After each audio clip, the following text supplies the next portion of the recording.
Bienvenidos a otro episodio del podcast Derecho entre líneas, un espacio entre la Asociación Cavalier del Derecho y Cavalier Abogados, en el que intentamos hablar de una forma sencilla y descomplicada de los principales temas de interés y actualidad jurídica. Les habla Santiago Guevara y en esta ocasión tenemos como invitada a Elizabeth Quintero, quien es abogada, quien se desempeña pues en múltiples sectores y como vamos a conocer un poco más en esta entrevista, es un referente no solamente en Medellín, sino también respecto a cómo a través de su carrera ha ido posicionando y consolidando su imagen, su trayectoria y pues eso es un poco de lo que venimos a hablar el día de hoy. Bienvenida, Elizabeth. Muchas gracias, Santiago, por la invitación. Es un gusto estar acá con ustedes. Bueno, no, el gusto es para nosotros y conocer un poco de tu historia, de tu trayectoria. Personalmente conozco también mucho de todo ese sub y baja que pues todos hemos vivido y que en particular tú has sabido bandear, has sabido capotear todas esos retos, esas vicisitudes que se van presentando a lo largo de la carrera, de tu carrera profesional y que yo creo que vale la pena poder comentar al respecto. Porque esto nos da también unas perspectivas y sobre todo desde el punto de vista de las mujeres, porque yo creo que tú como mujer tienes un posicionamiento muy impresionante, tú trabajas con artistas en Medellín, trabajas con empresas en Medellín y has ido convirtiéndote en una figura pública y eso tiene un valor grandísimo. Y para empezar a hablar un poco sobre quién eres, sobre tu carrera, me gustaría que nos pudiéramos comentar en principio, y no es una pregunta sencilla, ¿cuáles crees que fueron esos momentos decisivos que se presentaron en tu vida y en tu carrera profesional para llegar a, a hoy, para llegar a quién eres hoy? Bueno, Santiago, yo creo que en mi carrera pueden haber 2 o 3 momentos muy decisivos. El primero es que yo inicialmente, cuando empecé a desarrollarme como abogada, fui funcionaria pública. Y uno de los momentos más decisivos fue cuando yo tomé la decisión de renunciar a la continuidad de un trabajo estable, un trabajo soñado para muchas personas, con un salario que es significativo en comparación de las otras carreras.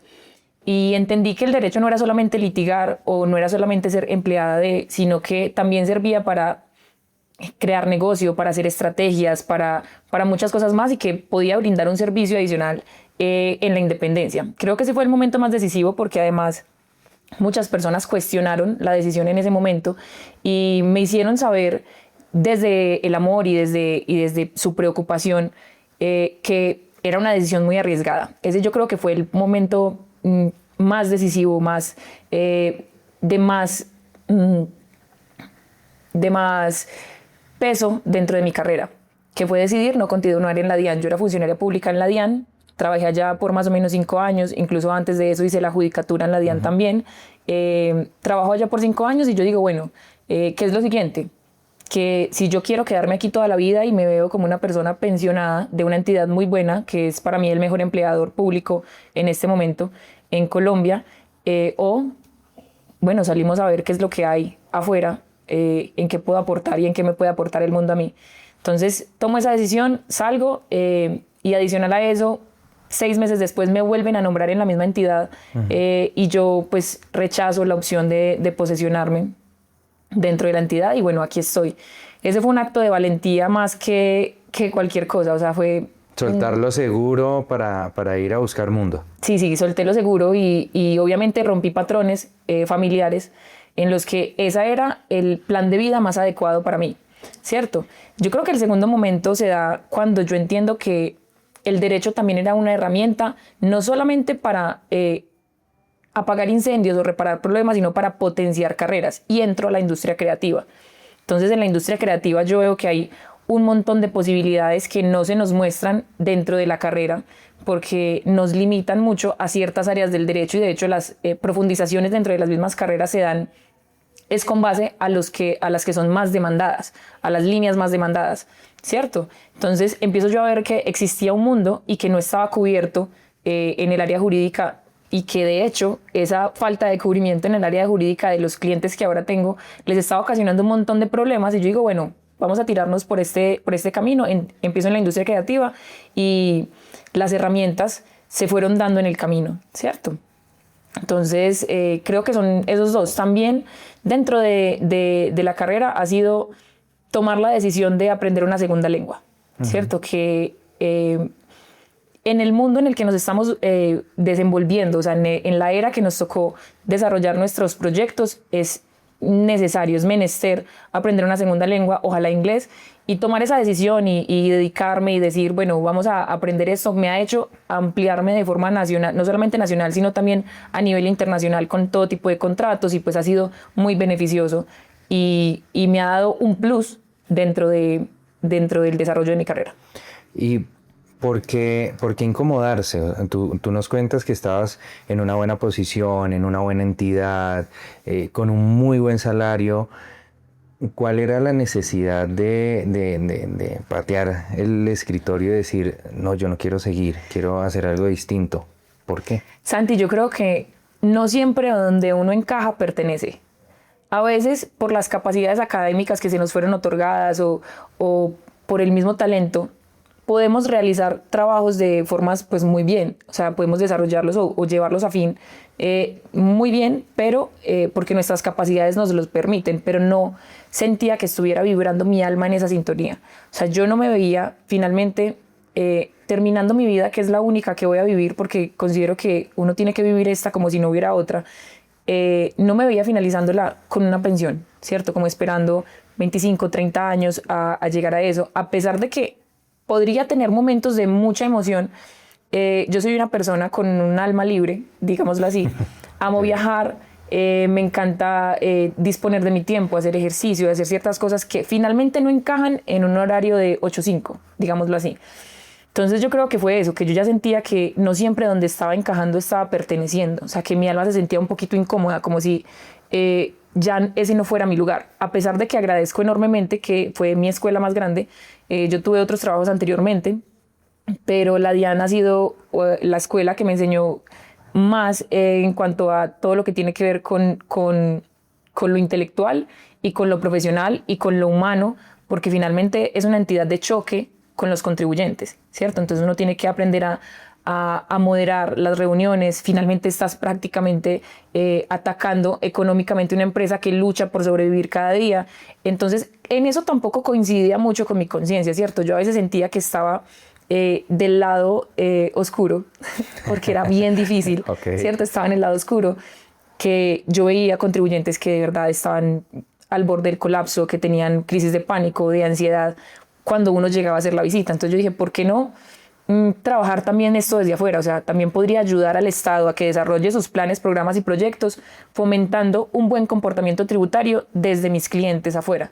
Entonces, en principio yo empiezo a trabajar con derecho tributario mayormente, pues porque mis estudios han estado enfocados en lo público y en lo tributario, y ya luego se empieza a ir la línea del entretenimiento por un ladito, ¿cierto? Y esa es la otra duda, y es ¿cómo pasamos de derecho tributario a estar en conciertos con artistas internacionales? Es un cambio abrupto y uno dice, bueno, pero ¿cómo se da ese volantazo a una carrera que va como tan marcada, tan bien definida? Porque es muy común en el derecho que pues, la persona que se dedique a derecho de familia toda la vida se va a dedicar a derecho de familia, y una que otra cosa, algún otro tema le llegará, pero tú pasaste de tributario a entretenimiento. Sí.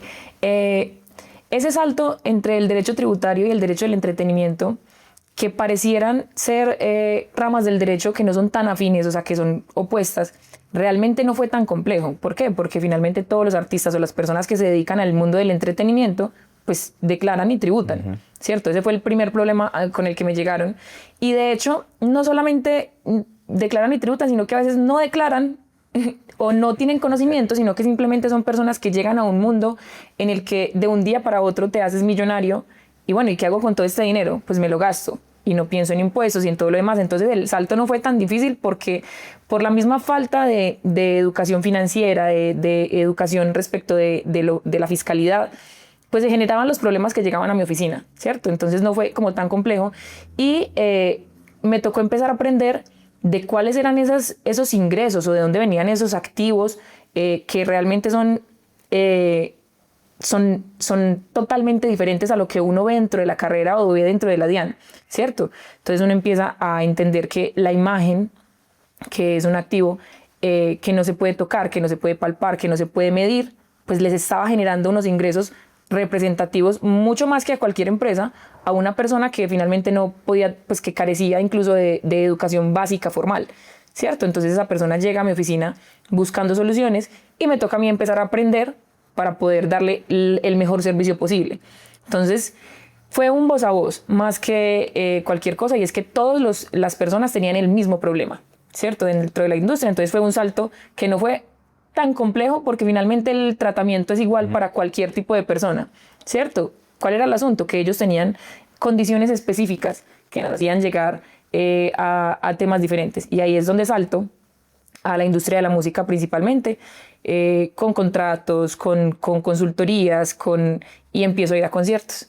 Sabes que realmente a mí no me necesitan en los conciertos, porque mi trabajo es pre-concierto. Okay. Entonces el asunto contractual es antes del concierto y todo lo demás, pero a mí me gusta asistir primero porque es un logro para todo el equipo de los artistas, ¿cierto? Porque es como, también hace parte de mi proyecto de vida que eso llegue a su cúspide, y pues qué más que conciertos con miles de personas que están apoyando este tipo de proyectos. Entonces uno es porque le tengo mucho amor a los proyectos, y dos, porque cuando uno está en el evento, ya no hago las veces de abogada, sino de todera.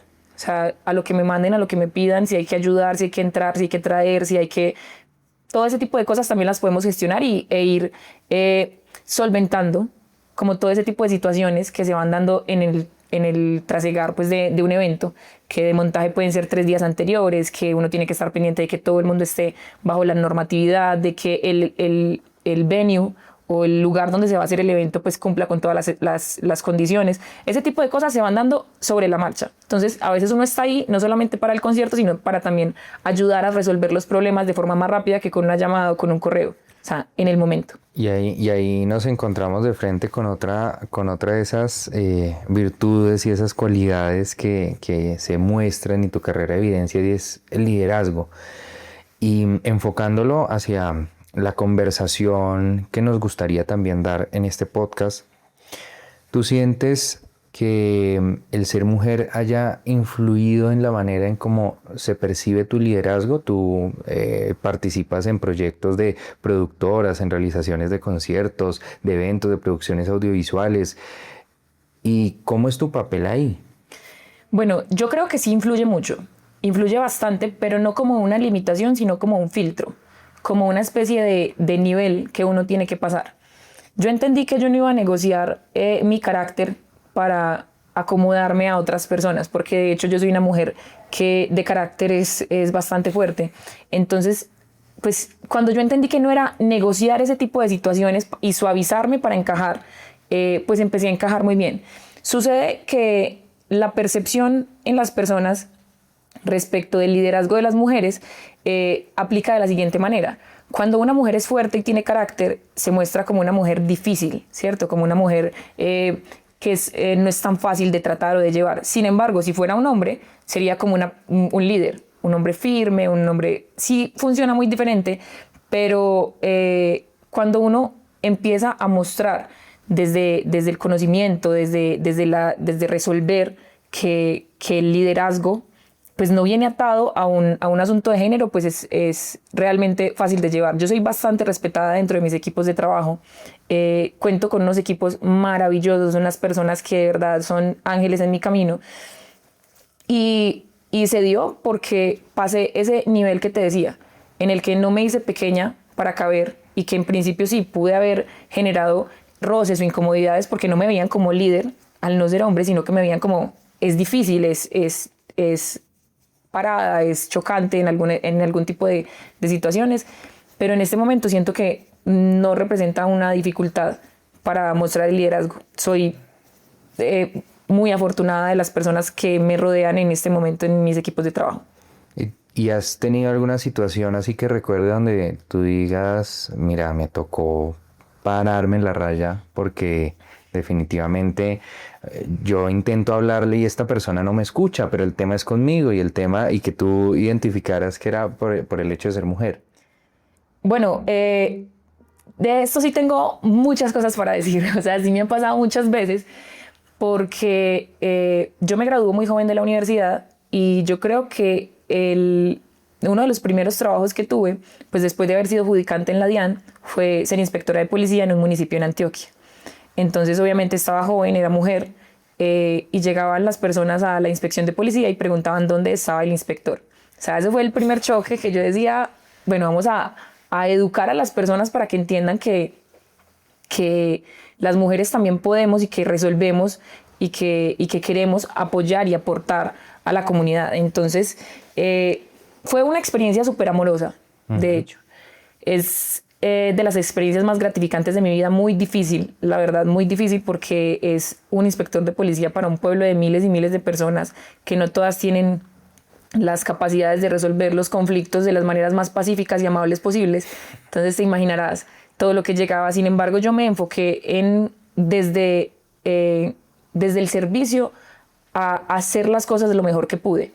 Entonces encontraba la situación de que llegaba la persona súper sulfurada, le dábamos manejo, le ayudábamos con su situación y en agradecimiento pues me regresaban un bulto de tomates de árbol pues cultivados en el municipio. Un pollo. Sí, una gallina, Sí. el caso de la gallina, sí.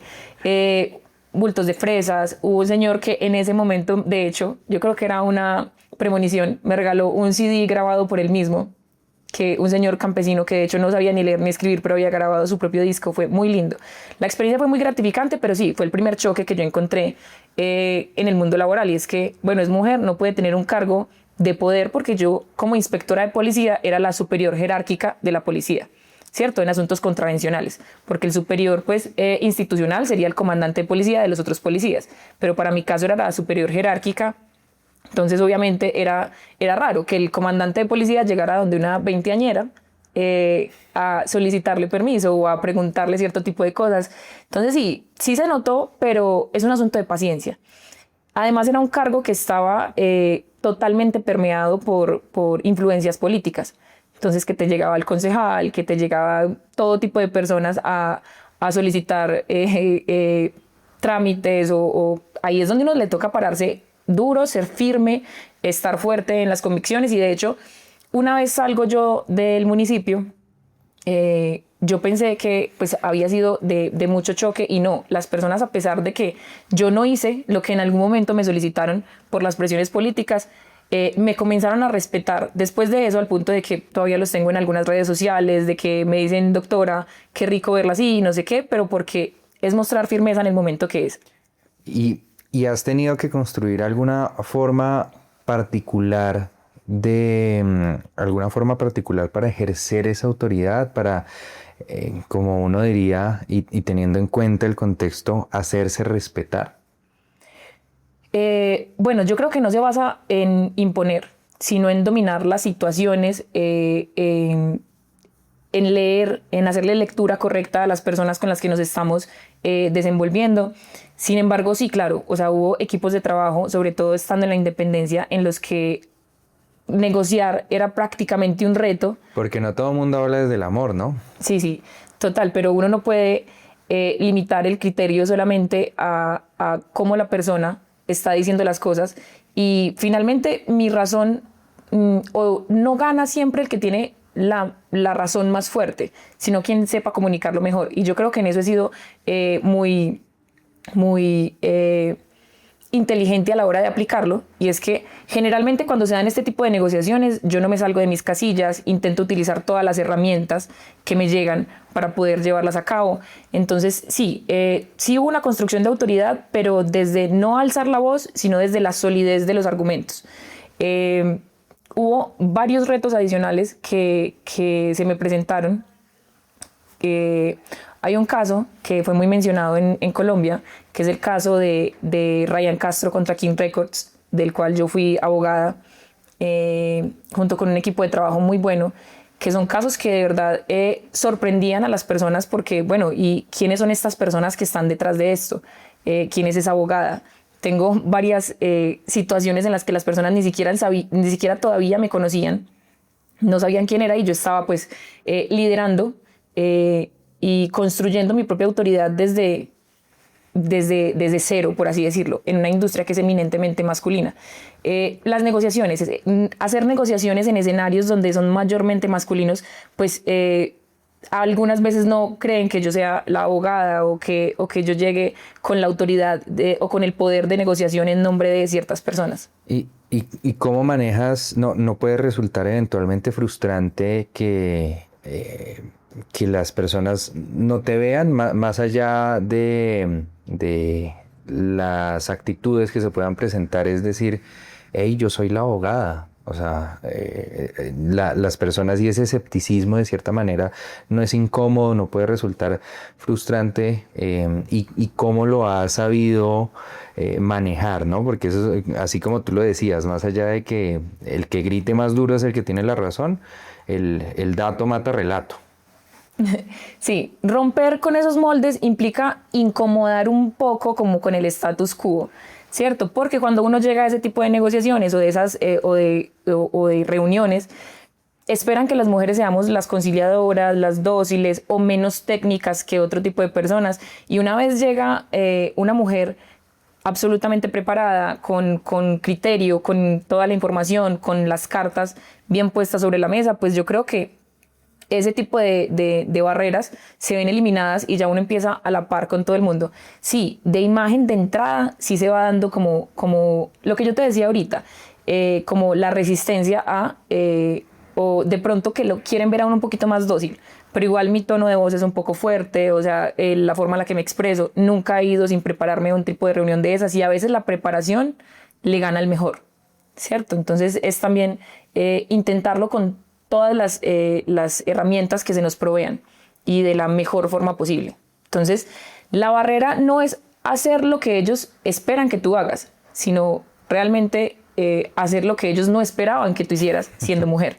Cambiarles Claro, el juego. eso sí incomoda un poco, pero finalmente creo que he logrado afianzar en todo tipo de reuniones las relaciones con todas las personas. He quedado con muy buenas relaciones después de este tipo de situaciones. Generalmente sucede en beneficio de nosotras las mujeres y no en perjuicio, ¿cierto? ¿Y qué crees que deba cambiar, que en el mundo jurídico se deba transformar? Porque además tú entraste a una industria siendo una mujer joven y siendo una mujer joven en Antioquia. Y tú llegas a abrirte paso entre todas estas personas, entre estos hombres de negocios y a decir, bueno, sí, soy mujer, soy joven, estoy acá, pero yo sí sé. Y sé y estoy segura de lo que estoy hablando y les puedo hablar a ustedes con propiedad, desde el conocimiento, desde el estudio que he hecho, desde la experiencia, la práctica, de involucrarme en los procesos y en los negocios de mis clientes. Entonces, cuando llegas ahí, tú dices, bueno, si pudiera cambiar, si pudiera transformar, coger esto como una plastilina y hacerlo un poquito distinto, ¿cómo lo harías? Yo creo que no hay que cambiar nada. Yo creo que el derecho no necesita más inclusión porque somos muchas mujeres en este momento que ejercemos el derecho, ¿cierto? Y que lo ejercemos de una forma excelsa. Yo siento que hay que subir las reglas del juego para las mujeres, o sea, que nosotras mismas nos empoderemos y digamos, vamos a hacer esto y aquello y subamos las reglas del juego, porque finalmente no es... hay que llegar a un nivel tan alto que el espacio se convierta en algo inevitable para nosotras. ¿Cierto? Que el espacio ya diga, o sea, la mejor es tal persona y empezar a hacerlo. Yo creo que hay una oportunidad enorme para las personas o las mujeres que estamos dispuestas a romper con esos moldes y empezar a ver el derecho desde una forma más negociadora. Adicional a eso, no creo que haya que transformarlo. Siento que también es un asunto desde el amor por las otras, de incluirnos a todas dentro de este mundo y de, como se dice en la calle, no pisarnos la manguera entre nosotras, que es lo primero. Lo que pasa es que sí se encuentra que en la calle los hombres y las mujeres, en la calle la sociedad, finalmente algunas veces reconoce más fácil a un abogado masculino famoso que a una mujer abogada famosa. Pasa mucho con el caso del derecho penal, que generalmente vemos los mismos 3, 5 abogados hombres a nivel nacional que son elegidos por los mismos políticos o por los mismos artistas, porque son los mismos que tienen renombre, pero son hombres todos, ¿cierto? Entonces, finalmente no es que no existan mujeres que no puedan, sino que nuestro camino es mucho más reciente, porque recordemos que de hecho no existe dato de quién fue el primer hombre graduado como abogado en Colombia. ¿Por qué? Porque la primera facultad de Derecho, creo, si no estoy mal, es la Universidad del Rosario en 1630 más o menos, se da, o sea, hace 400 años, y entraron cualquier cantidad de hombres, todos hombres, claro. eran todos hombres, y de hecho a nivel mundial no existe ni siquiera un relato en el que te digan quiénes eran los primeros abogados, porque era evidente que eran hombres. Desde el derecho romano, o sea, 2000, 3000 años atrás, ya existían hombres abogados. Nuestro camino es más reciente. ¿Por qué? Porque las primeras mujeres abogadas se dan apenas en la década de 1930 en Colombia, y aún así, siendo abogadas, no podían prácticamente ejercer porque ni siquiera tenían el derecho al voto, ni podían ser elegidas, porque eso se da 20 años después, en 1954, con Rojas Pinilla. Entonces, nuestro camino simplemente es más reciente. No creo que haya que cambiar las reglas del juego porque las mujeres somos igual de capaces, igual de poderosas, y de hecho tengo una cantidad impresionante de amigas abogadas que son genios para ejercer la profesión. Entonces sí considero que no hay que cambiar las reglas del juego, simplemente hay que subir el nivel.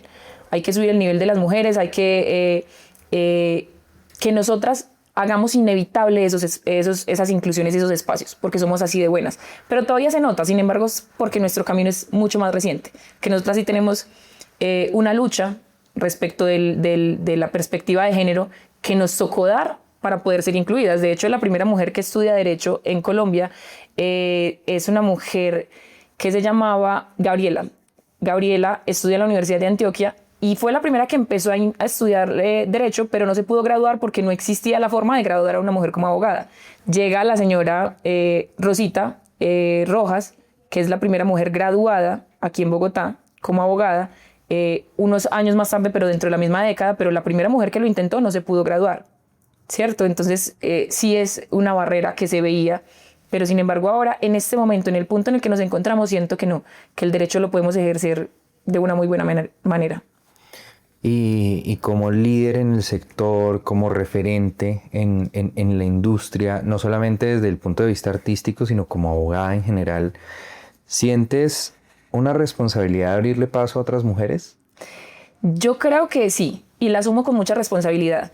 Siempre que tengo la oportunidad, voy a traer a las mujeres que más admiro, que ejercen la profesión del derecho, a las conversaciones en la mesa donde se están dando oportunidades. Creo que eso es lo primero, no solamente desde el discurso de decir, sí, abrimos camino para las mujeres y traemos estas oportunidades y esto y lo otro, sino de verdad presentarlas, valorarles el trabajo, reconocer su superioridad técnica en algunas áreas del derecho y decir, listo, si esta mujer es buena y existe y está ejerciendo el derecho de esta forma, cuando exista la oportunidad de recomendarla, de traerla a la mesa donde se están presentando oportunidades, hacerlo, ¿cierto? Y mi instinto sororo siempre me ha direccionado hacia ese camino. Entonces sí, la responsabilidad la asumo completamente. Tengo 2 hermanas, que una ya está a punto de graduarse como abogada y la más pequeña quiere iniciar el estudio del derecho. Entonces sí, creo que la responsabilidad está aquí, es latente y la voy a asumir con todo el amor del mundo por las mujeres. Y partiendo de eso, si tú te encontraras con una Elizabeth pequeñita, que ya tienes ahí varios ejemplos, llena de ilusión, pero también con miedo, ¿no? Porque cuando uno está empezando indistintamente la carrera o el género, hay miedo y hay una incertidumbre y todavía pues hay una noción muy marcada de que el derecho es una carrera muy diseñada aún para hombres. ¿Qué le dirías a esa Elizabeth pequeñita de, mira, si te vas a dedicar a esto, aquí están mis tips? Bueno, ahí sí te quiero contar una historia y es que yo fui la persona más joven de mi universidad. Yo entré a la universidad a los 15 años, empiezo a estudiar Derecho a los 15 años y me tocó abrirme camino solita. ¿Por qué? Porque no tenía las relaciones sociales o familiares que me dijeran qué era lo que tenía que hacer. Entonces era una persona que duró casi la mitad de la carrera siendo menor de edad y viviendo un mundo de adultos y además sin el apoyo de personas que conocieran este mundo, porque finalmente yo soy la primera profesional de mi familia materna. Entonces eso también rompe esquemas y además no tenía quien me sostuviera profesionalmente respecto de consejos. O sea, llegó un punto en el que básicamente yo era una niña en la universidad y no sabía qué era un promedio, cómo se ejercía, cómo se cobraba, cómo se trabajaba. Fue abrirme camino solita, sin embargo es muy enriquecedor porque lo llevé con mucha responsabilidad a pesar de que era muy joven. Yo salía con mis compañeros en la universidad y todos tomaban cerveza y yo tomaba juguito de mora. Sí, porque era muy joven, era menor de edad, yo me respetaba y me cuidaba, me autocuidaba demasiado, entonces yo no tomaba la decisión de, entonces como ya yo estoy en la universidad, puedo salir y hacer esto y aquello. Entonces yo, además, era deportista de alto rendimiento, yo era atleta, entonces estaba enfocada 100% en el deporte. Para mí, mi mundo era muy distinto y eso formó una abogada atípica. O sea, yo no fumo, no tomo tinto y en la carrera no bebí. Entonces y eso es... Rompiendo esquemas también. Rompiendo esquemas, claro. Entonces fui una persona muy joven en la universidad. Entonces sí me hubiera gustado que me dijeran muchas cosas. Cosas que yo aprendí sola, que obviamente me tardó más tiempo en aprender que si otra persona me hubiera acompañado en este camino, aconsejándome, diciéndome este tipo de cosas. Pero si yo estuviera mirando a una niña, a una joven, a una persona que esté iniciando en este mundo del derecho, le diría, lo primero es que todos estamos inventando, ¿cierto? Que es algo que yo creo que a uno nadie se lo dice y uno siempre espera estar preparado para el momento y tiene que llenarse de títulos, engordar la hoja de vida y buscar validación para poder llegar a encarar las oportunidades. Y no era de esa forma. Cuando te digo que es gracioso que todos estamos inventando es porque efectivamente todos lo estamos haciendo por primera vez. Todos lo estamos haciendo o con miedo o con pena o con o sin recursos o con o sin relaciones, pero el éxito llega es cuando la persona toma la decisión de hacer las cosas con las limitaciones o con las ventajas que tenga, pero haciéndolas, ¿cierto? Eso es lo primero, que todos estamos improvisando, ¿cierto? Que tiene que saber eso, que todas las personas que se encuentren de frente, independientemente de su raza, su género, su edad, está improvisando también. A pesar de que tenga toda la preparación anterior posible, también teniendo experiencias similares de forma anticipada, pues ese caso que está tratando contigo es la primera vez. Entonces, eso es lo que le tendría que decir, como hacerlo. Perderle un poquito el miedo. No solamente el miedo, la pena, las limitaciones, porque tenemos muchas limitaciones o muchas creencias que nos dicen, no, pero es que yo estoy muy joven, no, pero es que yo no sé tanto, no tengo los contactos, las relaciones, el dinero, la experiencia. Entonces es perderle todo y hacerlo, solo hacerlo. Que finalmente si lo haces nunca sabrás si salió bien o mal, salió. Pero si no lo haces siempre va a haber salido mal. Entonces hay otra cosa que también me parece muy importante decirle a esas personas que están iniciando, o sea, a esa niña que quiere hacerlo, a ese niño que está intentándolo, y es que al cliente finalmente no le importa si usted tuvo que hacer 3 posgrados, como es mi caso, si usted tuvo que mandar 10 radicaciones, 300 correos, o simplemente llamar a un amigo a que le resolviera, ¿cierto? Al cliente le interesa que usted finalmente le dé una solución, que usted sea el abogado que resuelve. No le importa tanto como creíamos la preparación anterior, que acumules diplomas, que tu hoja de vida esté súper grande, no sé qué, sino que le resuelvas, porque de nada le sirve a un cliente un abogado extremadamente preparado que a la hora de la verdad, a ir al campo de batalla, pues se quede en nada o se quede esperando el momento para actuar, ¿cierto? Esa sería la otra. Y por último, pues sí quería también decirle que el relacionamiento es bastante importante. Entonces, no menospreciar a ninguna persona que se acerque a tu vida.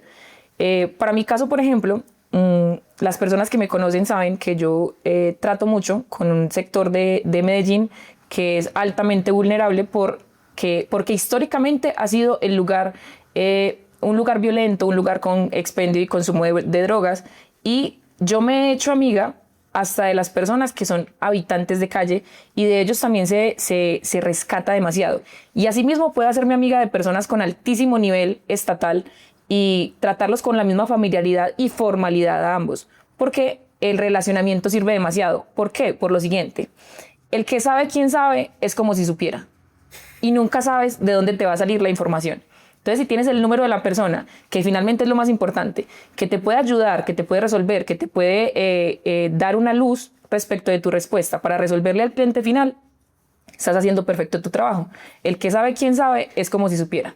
Y yo creo que podemos finalizar aprovechando el espacio para darle un mensaje a las nuevas generaciones de mujeres que sueñan con ser abogadas, que tienen esa convicción, que se quieren, o incluso abogadas que ya se encuentran en ejercicio y que sienten que su trabajo no se ve. ¿Qué es lo que tú aprovecharías para decirles a ellas? Estos días escuché un influencer exitosísimo que yo admiro demasiado porque además es un empresario muy reconocido en Colombia, que estaba recomendando no estudiar 3 carreras, entre ellas la carrera de Derecho, que es la carrera que a mí me ha dado la vida, porque me hace vivir, me hace vibrar y me ha hecho cumplir los sueños que en principio eran inimaginables para mí. Entonces, recomendándole a nuevas generaciones que él no consideraba que el derecho en este momento fuera un menester para ejercerlo como una carrera profesional, ¿cierto? Entonces, yo les diría que no sé, a las personas que nos están viendo, a las personas que buscan este consejo, a las personas que están iniciando a ejercer el derecho, que no se limiten a este tipo de creencias y que tampoco se limiten al molde tradicional de abogado, que no todos los abogados estamos en línea del litigio, que el derecho tiene muchísimas ramas para ejercerse y que además pueden construir carreras híbridas, creativas, carreras diferentes respecto del mundo en el que nos encontramos y que rompan ese molde de que el derecho solamente puede ser esto o aquello. Entonces, también es que no solamente hay personas que no estudian la carrera para ejercerla, sino que el conocimiento jurídico es una herramienta que crea poder. Para mí sería necesario y prácticamente un conocimiento básico para todos los estudiantes, incluso desde edades tempranas en el colegio, que aprendieran a utilizar las herramientas y los fundamentos jurídicos con propiedad desde el colegio, ¿cierto? Me parecería importantísimo. Yo he sido docente y a mis estudiantes les he enseñado a utilizar todas las herramientas jurídicas, hasta con el link de radicación de las tutelas, cómo se presentan derechos de petición para que ellos mismos puedan valerse por sí mismos y finalmente defender sus derechos de formas efectivas, ¿cierto? Más efectivas que profesionales, más desde su conocimiento para que puedan de verdad crear el poder que se les niega algunas veces por la ignorancia de los temas jurídicos. Entonces, motivarlos a que creen su propia realidad y que el derecho no solamente se da litigando en los juzgados. Yo soy una abogada típica, yo soy como rockstar de los abogados. Entonces, no voy ni siquiera, podría decir que algunas veces a los juzgados voy muy pocas veces, si acaso una vez al año o 2 veces al año a los juzgados, además porque ya todo es muy virtual.